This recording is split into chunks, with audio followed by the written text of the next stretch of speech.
du Père et du Fils et du Saint-Esprit. Amen. Chers frères et sœurs, nous en sommes à cette deuxième journée parmi les 3 jours que nous sommes en train de méditer sur la figure de Saint Joseph et d'invoquer sa protection. Hier, nous invoquions sa protection sur tous ceux qui invoquent le nom du Christ dans des églises et les fidèles et leurs pasteurs. Aujourd'hui, invoquons-le comme patron des artisans et des travailleurs, et non seulement des travailleurs manuels, mais de tout travailleur. D'abord parce que Saint Joseph a travaillé pour faire vivre la famille de Jésus et de la Vierge Marie à Nazareth, la Sainte Famille. On dit qu'il était artisan. Un artisan, c'est celui qui fait un travail méticuleux, qui soigne son travail, qui le fait avec ardeur, qui le fait avec dévouement et avec persévérance, de telle manière que même aujourd'hui, celui qui travaille avec un tel dévouement, on dit qu'il fait un travail artisanal. Et l'Église a été toujours sensible à la valeur du travail et à la dignité du travailleur. Surtout avec la fin du XIXe siècle, quand le pape Léon XIII, en observant les choses nouvelles de la révolution industrielle, a dû écrire la lettre Rerum Novarum pour souligner certains droits qu'il fallait observer et protéger pour les travailleurs.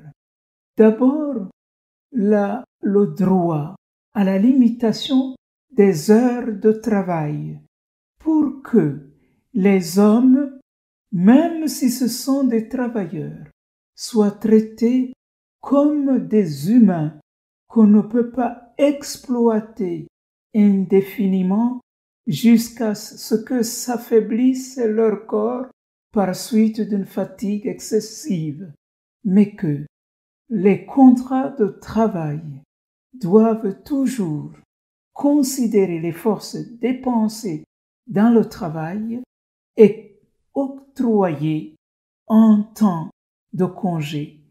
Non seulement limiter les heures du travail, mais le droit aussi à un juste salaire, c'est-à-dire un salaire qui puisse permettre que celui qui a dépensé son travail puisse subsister, parce que les pauvres pour vivre ne vivent que du salaire de leur travail.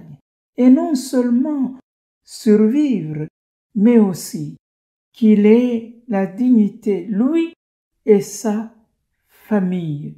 Donc, qu'on ne se laisse pas aller au gain et au gain en ne tenant pas compte de la dignité de celui qui travaille.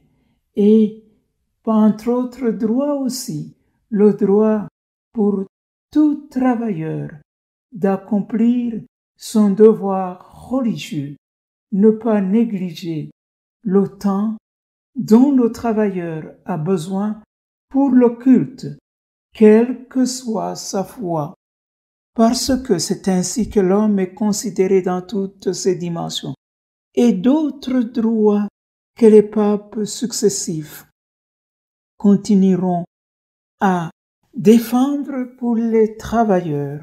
Et alors cela arriva jusqu'à ce que on renouvelle continuellement le patronage de Saint Joseph sur les travailleurs, jusqu'à ce que le pape Pie XII a dit instituer en 1956 le 1er mai comme jour de la fête de Saint Joseph, patron des travailleurs.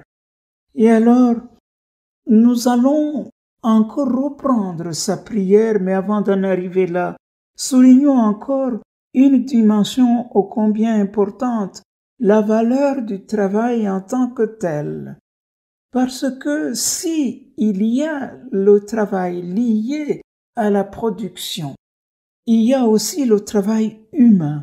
Déjà, le pape Saint Jean-Paul II, quand il a écrit sa lettre encyclique Laborem Exercens, il a insisté sur le caractère humain du travail, que tous nous devions non seulement travailler pour gagner notre pain quotidien, mais parce que aussi on collabore à l'œuvre de Dieu et ainsi l'homme magnifie sa dignité d'être collaborateur de Dieu à travers son œuvre.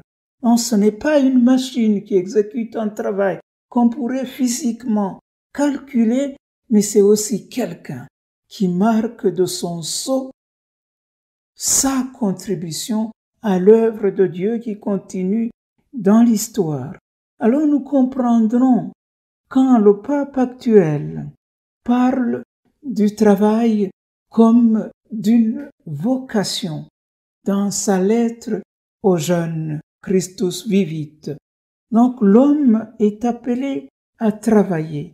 Et alors, vous voyez que maintenant que nous nous préparons à célébrer la fête de Saint Joseph, nous devons avoir cela à l'esprit parce que nous sommes dans un monde où nous sommes appelés au travail, comme disait Sainte Thérèse Bénédicte de la Croix.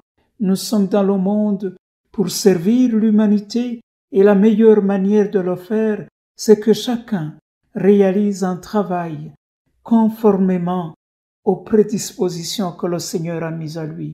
Que nous puissions découvrir toujours notre vocation dans le travail, mais aussi que les travailleurs, surtout maintenant, où certains, dans beaucoup de contextes, n'arrivent pas à avoir un salaire proportionnel à leur travail pour vivre dignement, qu'il y ait justice et toujours plus de justice pour les travailleurs. Et afin que Saint Joseph protège ceux qui n'ont pas de travail, ceux qui travaillent et tous, afin que nous ayons conscience que nous sommes appelés à contribuer à l'œuvre de Dieu dans notre travail. Et pour terminer, récitons cette prière que nous a laissée le pape Pie XII. Ô glorieux patriarche Saint Joseph, humble et juste artisan de Nazareth, qui avait donné à tous les chrétiens, mais spécialement à nous, l'exemple d'une vie parfaite dans le travail constant et dans l'admirable union à Marie et à Jésus, assistez-nous dans notre tâche quotidienne, afin que nous aussi, artisans chrétiens, catholiques, nous puissions trouver en elle le moyen efficace de glorifier le Seigneur, de nous sanctifier et d'être utiles à la société dans laquelle nous vivons. Obtenons-nous du Seigneur, ô notre très aimé protecteur, humilité et simplicité de cœur, goût du travail bien fait et bienveillance envers ceux qui sont nos compagnons de labeur, conformité aux divines volontés, dans les peines inévitables de cette vie et joie dans leur support, conscience de notre mission sociale particulière et sentiment de notre responsabilité, esprit de discipline et de prière, docilité et respect à l'égard de nos supérieurs, fraternité envers les égaux, charité et indulgence pour nos subordonnés. Soyez avec nous, Saint Joseph, dans nos moments de prospérité, quand tout nous invite à goûter honnêtement les fruits de nos fatigues. Mais soutenez-nous dans les heures de tristesse, alors que le ciel semble se fermer pour nous et que les instruments du travail eux-mêmes paraissent se rebeller dans nos mains. Saint Joseph, priez pour nous, au nom du Père et du Fils et du Saint-Esprit. Amen.